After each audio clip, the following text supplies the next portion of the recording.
Hi guys, so this is my review of Project Cars, and first impressions are very good. The game is it's crowdfunded on a large scale way, so there are quite a few people banking on this to work as a success in the gaming industry.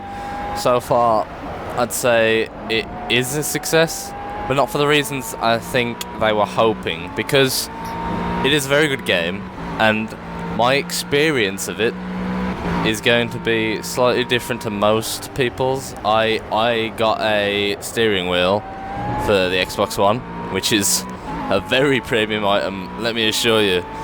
Cost quite significant sum, and on this game it just makes the game because it is amazing on the steering wheel.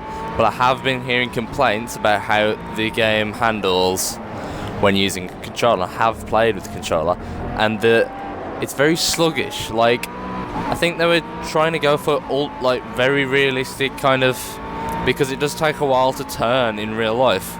But from a gamer's perspective, that is not what you want from a game. You want it to be snappy and responsive, and if it's not, it just feels a bit off.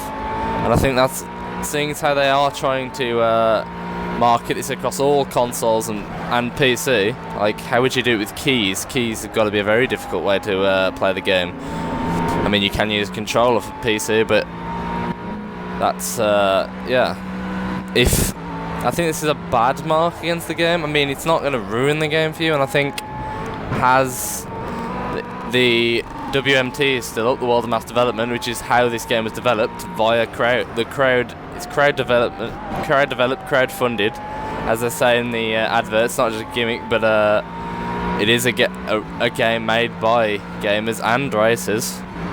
So I think they might be able to change it. They just need to make it a bit more responsive, and I think then that would be the game would become the best it could really be, because I hear there might be a Project Cars 2 coming out, like, already in development. I mean, but they're going to support this for quite a while, so it needs to be good, and they just need to support it a lot longer.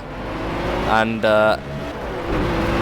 another thing to note is just how great everything looks, like the weather and the day and the night, and how spot on they get everything, all the light reflections off the water.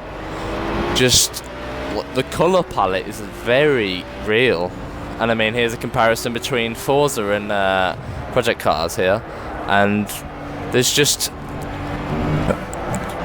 Forza seems a bit fake, a bit like it's been enhanced to look good, whereas Project Cars looks real. All the motion blur and the helmet, those little touches that make the game look real. I was watching some PC gameplay of this on Ultra with everything turned up to max, and there were certain points in that I thought, how it can look this real is just unbelievable.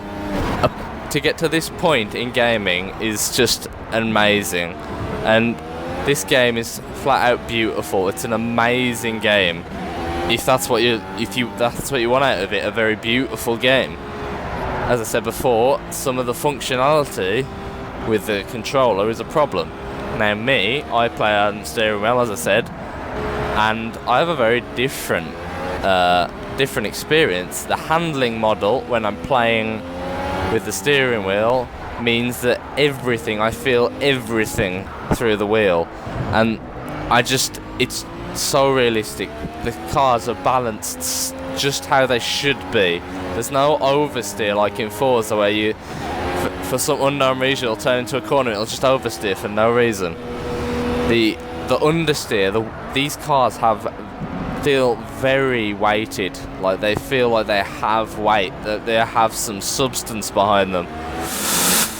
And the game requires a very large learning curve, but if you do want to learn that learning curve, then this game is definitely for you. But if you're not a serious gamer or a serious racer, pick up Forza. You'll enjoy it a heck of a lot more. But if you want something real and just to test your your driving ability and your senses, this is the game for you.